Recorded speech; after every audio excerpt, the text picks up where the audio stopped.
This is the Samsung Galaxy S24 FE disassembly. If you're interested in seeing more videos like this, make sure you subscribe and click on the notification bell so you'll be notified once I upload a new video. Also, if you need any tools, there are links in the description.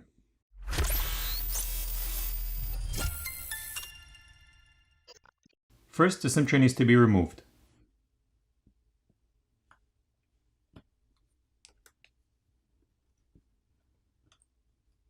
Looking at the SIM tray, we can see a gray rubber gasket around the opening.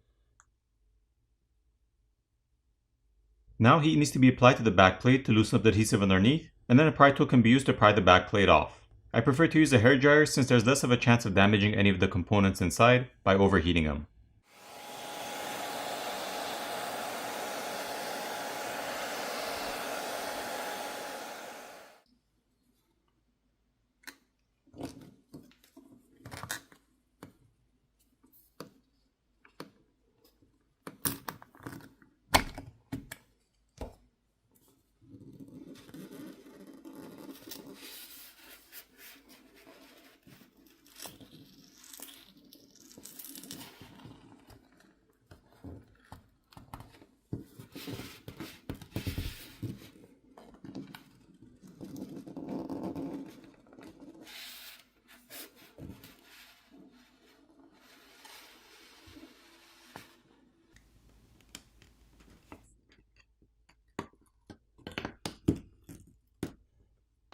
Here's a look at the glass backplate.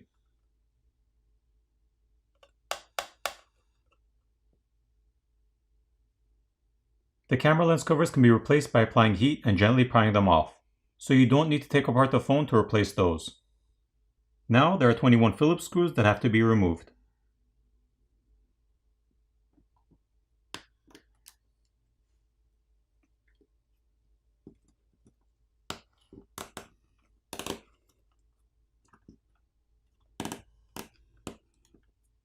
Here's the wireless charging coil and NFC antenna.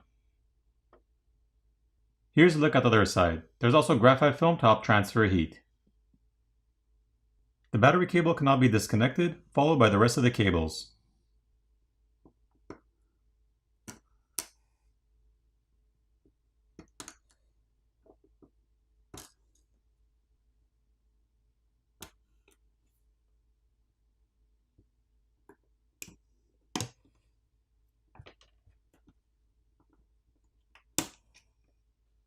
The top earpiece speaker is located in the center of this plastic cover. Here's the speaker itself.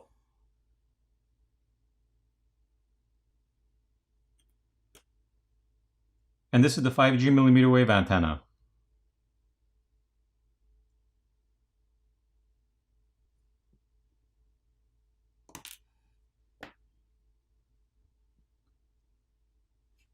This is the 10 megapixel front facing camera.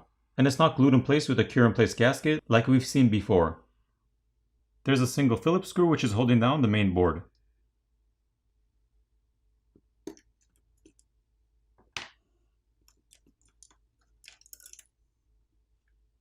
Looking at the main board, we see the 12 megapixel ultra-wide lens, the 15 megapixel primary camera, as well as the 8 megapixel telephoto camera. The main and telephoto cameras are the only ones with OIS or optical image stabilization.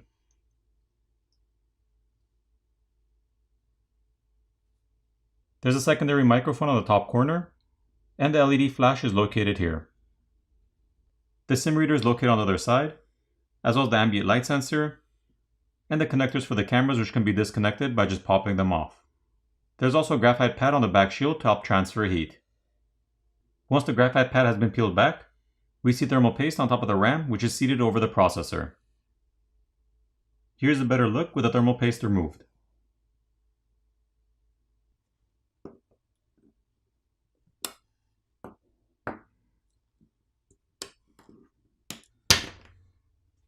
This is the bottom speaker assembly.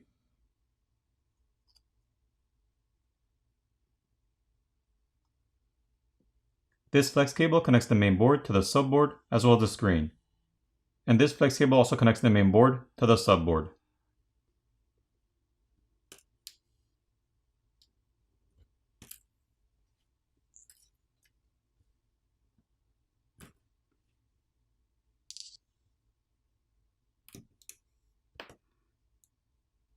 If you needed to replace the screen, you'd have to remove the back cover or back plate, the screws on the bottom speaker assembly and the speaker assembly itself.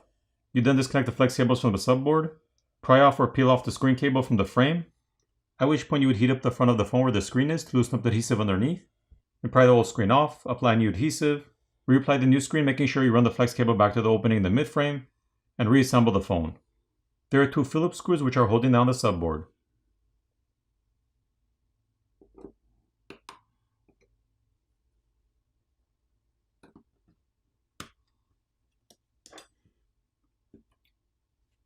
Looking at the subboard, we can see a red rubber gasket around the charger port, and the primary microphone is located here. Here's a look at the other side.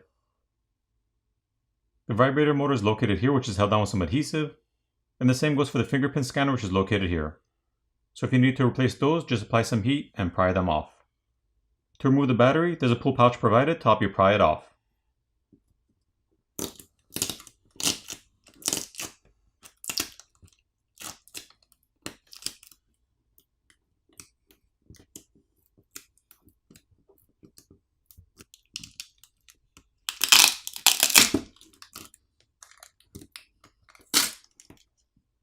This is the 4700 mAh battery.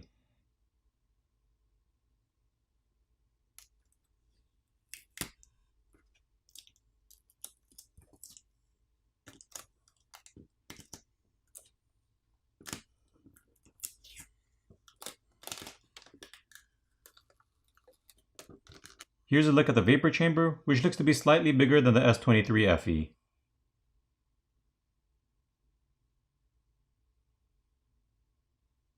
The flex cable for the volume keys and power button is located here. If you need to replace that, just carefully peel off the flex cable from the frame and lift up this metal bracket inside the frame and pull it out. If you need to replace the volume keys and the power button, those can be pulled out of the frame. For anyone worried about accidentally inserting a SIM ejector tool in the wrong hole, on this phone you don't need to worry, since both filters on the bottom and top as well as the microphones are seated above the holes, so they won't get damaged.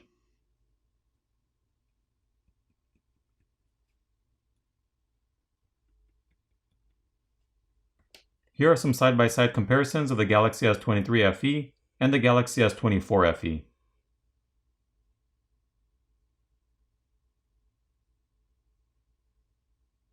For the repairability score on this phone, I give it an 8.5 out of 10.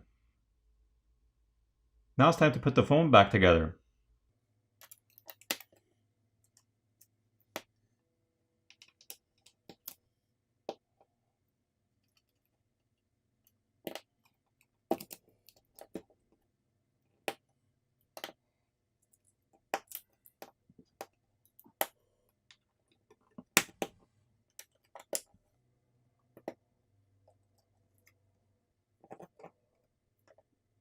Once everything's back in place, apply new adhesive and reapply the back plate.